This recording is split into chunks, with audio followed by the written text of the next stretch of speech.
当地时间11月21号，中老铁路老挝段启动媒体体验活动，为12月初开通运营做准备。总台驻老挝记者首次登上了澜沧号动车，提前体验。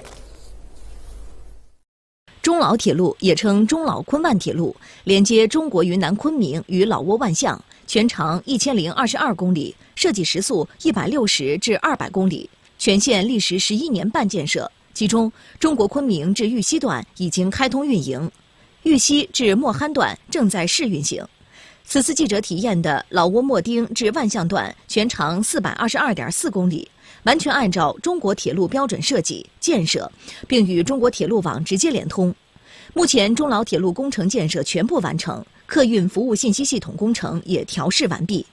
全线的10个车站的旅客服务设备也已经全部带电在试运行了，客运人员呢也已经入驻了沿线各个车站，具备了12月初高质量开通运营的条件。